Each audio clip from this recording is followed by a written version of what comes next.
Friend, welcome to my YouTube channel. और आज हम बात करेंगे साइकेट्रिक टर्मिनोलॉजी के बारे में। तो सबसे पहले हम देखेंगे एम्बी बैलेंस के बारे में कि जो एम्बी बैलेंस होता है वो क्या होता है। Two opposite feeling at same time same person. जो एम्बी बैलेंस होता है उसमें जो पर्सन होता है उसके अंदर टू अपोजिट फीलिंग आती है एक ही टाइम पर और एक ही पर्सन के लिए। इसका एग्जाम्पल देखें कि मतलब इसमें क्या होता है। तो जैसे कि मेरी एक फ्रेंड है तनु, जो कि मेरी एक क्लासमेट फ्रेंड है। तो उसके बारे में कोई अगर पूछता है कि जो तन्नू है वो कैसी है और उसका बिहेवियर कैसा है, तो मुझे पता है कि तन्नू जो है वो ज़्यादा अच्छी लड़की नहीं है। तो अगर मुझसे जो बंदा सामने वाला पूछेगा कि तन्नू कैसी, तो हम उस टाइम बताएंगे कि बहुत अच्छी लड़की है तन्नू और उसका बिहेवियर भी बहुत अच्छा है। और मेरे अंदर से फीलिंग क्या रहेगी कि जो तन्नू है वो ज़्यादा अच्छी लड़की नहीं है। तो क्या हुआ कि तन्नू के मतलब प्रति उसी टाइम जो है मेरे अंदर फीलिंग आई कि वो अच्छी भी है, उससे बताएंगे कि अच्छी है, और मेरे अंदर फीलिंग रहेगी कि नहीं अच्छी है। तो अपोजिट फीलिंग आई, नेगेटिव और पॉजिटिव फीलिंग आई तन्नू के लिए और सेम टाइम पर। एंड देन आता है hypochondriasis, always feeling big disease, repeated investigation. Hypochondriasis का मतलब होता है कि इसमें जो पर्सन होता है हमेशा फील करता रहता है कि हमें बहुत बड़ी जो है कोई डिजीज़ हो गई है, और उसके लिए जो है वो रिपीटेड इन्वेस्टिगेशन कराता है और ब्लड टेस्ट कराता है, बहुत सारी जो है टेस्ट करवाता है। एंड गूगल पे सर्च करता रहता है डिजीज़ के बारे में और उसके मेडिकेशन के बारे में। एंड वो डिक्शनरी को बार बार पढ़ता रहता है। एंड देन आता है anhedonia. Anhedonia an inability to experience pleasure. इसमें जो पर्सन होता है एनहेडोनिया वाला, वो इनेबल हो जाता है प्लीजर को एक्सपीरियंस सही तरीके से नहीं कर पाता है, यानी अगर जहाँ मतलब उससे खुश होना चाहिए खुश नहीं हो पाता, और मतलब जहाँ पर उसे सैड होना चाहिए सैड नहीं हो पाता। एंड देन आता है ऑटिज्म। ऑटिज्म का मतलब होता है डे ड्रीमिंग। इसमें जो इस टाइप के जो पर्सन होते हैं वो दिन में जो सपने देखने लगते हैं। एंड देन आता है अपैथी। अपैथी का मतलब होता है लैक ऑफ इंटरेस्ट, जो कि हमें सिजोफ्रेनिया में देखने को मिलता है। इसमें जो पर्सन होता है उसकी जो इंटरेस्ट होती है वो धीरे धीरे ख़त्म होने लगती है। And evolution, loss of motivation. इसमें जो एवोल्यूशन में मोटिवेशन का जो है लॉस हो जाता है। और अगर हम इस टाइप के बंदे को सोचें कि हम मोटिवेट करें तो वो उसके ऊपर कोई इफेक्ट नहीं पड़ता। And Logia, difficulty with speaking. Logia का मतलब होता है कि जो पर्सन होता है इसमें वो बोल नहीं पाता है सही तरीके से, उससे मतलब बोलने के साथ साथ में कुछ प्रॉब्लम होने लगती हैं। एंड एग्नोशिया। एग्नोशिया का मतलब होता है loss of ability to recognise object. मतलब एग्नोशिया में क्या होता है कि जो पर्सन होता है वो ऑब्जेक्ट को रिकॉग्नाइज नहीं कर पाता है, उसकी जो रिकॉग्नाइज करने की एबिलिटी होती है वो लॉस होने लगती है, चाहे उसकी फैमिली मेम्बर हो या कोई अदर चीज़ हो। एंड देन आता है एनर्जिया। एनर्जिया का मतलब होता है एबनॉर्मल लैक ऑफ एनर्जी। एनर्जिया में जो है एनर्जी की कमी होने लगती है। एंड एगाइनेजिया। एगाइनेजिया में लैक ऑफ फिजिकल एक्टिविटी। एगाइनेजिया का मतलब होता है कि इसमें जो पर्सन होता है उसकी जो फिजिकल एक्टिविटी होती है वो कम होने लगती है, लाइक उसके बॉडी में जो है स्लो मूवमेंट होने लगता है। एंड नेक्स्ट है इल्यूजन। इसमें क्या होता है मिस इंटरप्रिटेशन अगेंस्ट स्टिमुलस। मतलब इल्यूज़न में जो है कि मान लो एक रस्सी पड़ी हुई है रास्ते में, और जिस पर्सन को इल्यूज़न हुआ रहेगा वो उस रास्ते से सफ़र कर रहा है जहाँ पर रस्सी पड़ी है, तो उसको समटाइम्स लगेगा कि वो जो है स्नेक है। रस्सी को वो मतलब सांप समझ लेता है। और मतलब क्या होता है इसमें जो पर्सन होता है वो स्टिमुलस को जो है सही तरीके से पहचान नहीं पाता है। एंड देन आता है डिल्यूजन। डिल्यूजन ये फॉल्स अनसेकेबल बिलीव। इसमें जो पर्सन होता है उसको एक फॉल्स फिक्स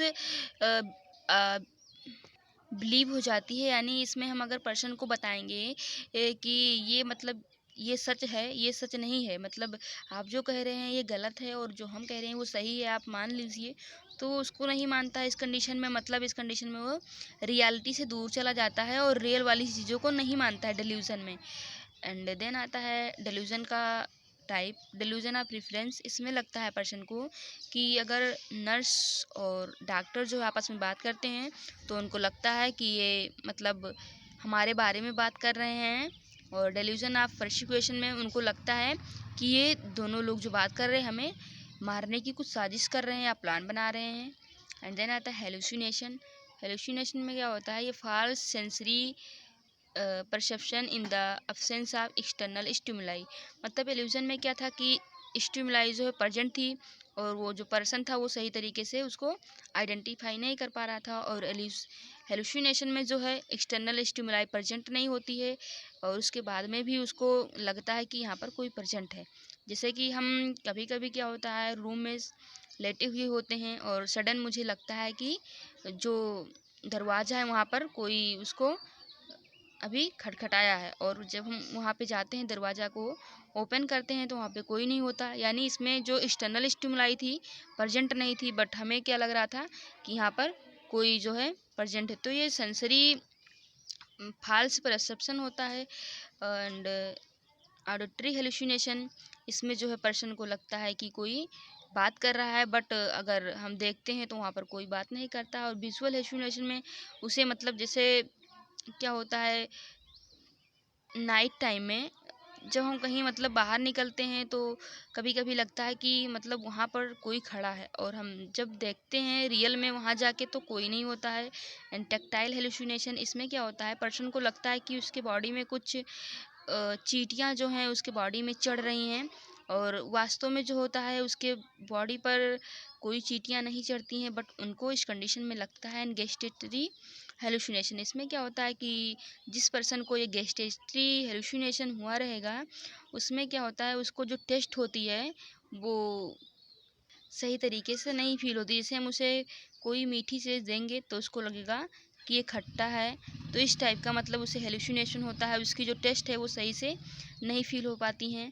एंड देन आता है tangentiality, person did not reach exact answer. इसमें टेंजेंशियलिटी में क्या होता है, जैसे कोई पर्सन है, हम उससे कोई क्वेश्चन पुटअप कर रहे हैं तो वो जिस मतलब हम क्वेश्चन करेंगे उससे उसका आंसर वो नहीं दे पाएगा, बल्कि वो दूसरी चीज़ों के बारे में बताने लगेगा। जैसे कि हम पूछेंगे कि आप कहाँ से आए हो और आपका क्या नाम है, तो वो कुछ और ही बताएगा कि मेरे पापा का ये नाम है और मेरा ये नेम है, तो ये सब बताएगा। लेकिन जो हम क्वेश्चन उससे पुटअप किए हैं कि आप कहाँ से आए हो, तो ये नहीं बताएगा इसमें।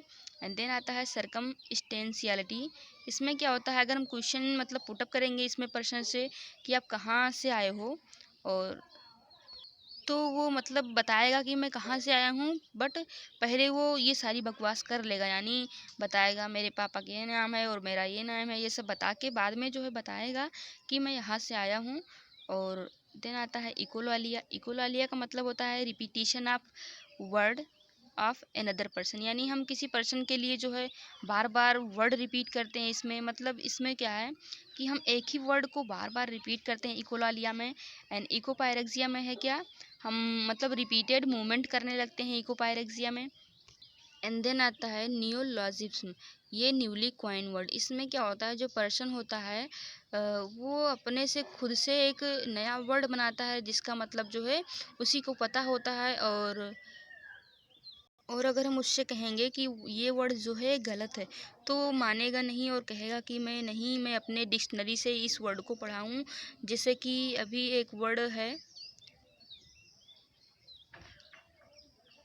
ऐसे RERM, तो इसका कोई मतलब नहीं है, लेकिन वो पर्सन बताएगा नहीं मैं इसके बारे में जानता हूँ और ये मैं अपने डिक्शनरी से पढ़ा हूँ। मतलब इसमें जो पर्सन होता है वो खुद से एक वर्ड फॉर्म करता है, बनाता है। एंड देन आता है ataxia, the loss of full control of body movement.